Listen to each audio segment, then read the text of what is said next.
Alright everyone, this is part 2 of the Jack Chick Tracts video, and now that we've read the tract, I would like to share with you a couple observations. First of all, I would like you to know that I'm not bitter about missing Halloween because I never got to participate in it. I mean, I never wore a costume, never trick-or-treated, never gave out candy. But that's irrelevant. I mean, I was taught it was Satan's holiday, and I distinctly remember a day during lunch in school when I challenged a fellow Christian who was intending to celebrate it, and I took him to task for wanting to partake in it. And I might even have questioned their faith. I mean, I was a good Christian, so I never had a desire, or nor do I continue to have a desire to be a part of this holiday because, I mean, I had it ingrained into me to resist it. But yeah, my reason for actually for this video is how I was affected by this sort of tract along with its larger implications and my impressions. Therefore, I mean, the tract speaks for itself. It's plain indoctrination based on fear, intimidation, and scare tactics regarding what you're told is the most valuable thing you have, your soul and Jesus. So what do you do as a child? You obey if you're a godly child. This is constantly drummed into you during Sunday school classes. I would like you to listen to a part of a popular song that I used to sing as a child and that children still continue to sing as a song. And I found it on YouTube. So, yeah, I would like you to check it out. The orders God gives to his soldiers is to do what their mom and dad. His soldiers, not his children, his soldiers. You got that? Give me a B. B. Give me an A. E. Give me a Y. Y. And what's that spell? I don't know, I went to public school. O-B-E-Y. Obey your mom and dad. O-B-E-Y. Make them very glad. Listen to the words they say. Obey your parents every day. O-B-E-Y. Obey your mom and dad. Alright, but yeah, let's do it again. Yep. Look at that. That's when we start them out, when they're that tall.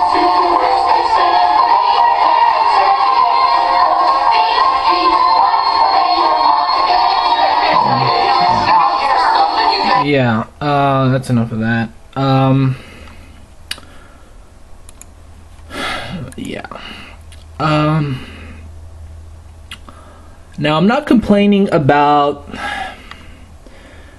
the message of the song, because I think it's a good thing that children are taught to listen to their parents. What I'm trying to do is trying to draw attention to the fact that coupled with all the other elements, this song actually takes on a larger role. It's not just about plain obedience, but rather about not questioning anything, especially authority. Now, the tract itself is not the whole story. The tract is just one element of a culture of raising children within a conservative Christian context. And at least in America, I'm not sure how it is in other countries. And the reason I picked this tract is because it exemplifies it better than anything else. Now, you might be asking yourself, how does it exactly impact children? Well, it gives them a distorted worldview on a lot of issues. It reinforces an overly cautious psyche, one I'm actually still dealing with to this day. Being brought up to err on the side of caution and certainty has taught me to form habits which impulsively reject anything nuanced. This has taught me to run to my security blanket formed from black and white value judgments of other people. In hindsight, this is problematic because it inhibits risk-taking and experimentation. Risk-taking is what I consider to be an invaluable life skill, which has to be cultivated in order to be a success in whatever area of life you look at, from romance to politics to investments and so on. By taking away the option of taking calculated risks, of experiencing an event which is not forbidden in the Bible, but is a man-made construct based upon a better safe than sorry assumption, you are essentially inhibiting the child. It also prevents children from making any choices on issues which are nuanced and complex, and this prevents them from developing the skills necessary to discern what course of action is right for them. And perhaps worst of all, it makes them dependent on others for simple decisions, which they should be making or at least debating on their own. Finally, in my opinion, this leads to a dumbing down of the basic faculties associated with a healthy human being, those of rationality, observation, etc. It inhibits independent thinking, but encourages submission to rules constructed by authority figures. Children become young people, who in turn become adults, who later become the elderly.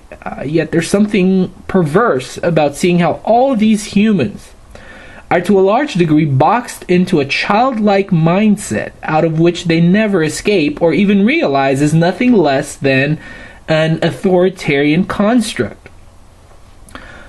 Halloween is just one aspect where authoritarian constructs dictate acceptable behavior, in this case for children. For young people, it relates to potential spouses. For adults and elders, it relates to how much they're expected to contribute to the church or how they should vote. I'm no longer a child, but what I've experienced is not an aberration, but rather the rule. I see the same insecure faces in both the children and the adults who sit beside me every Sunday. Jack Chick and the authoritarians in charge should be proud. They've succeeded. No questions asked.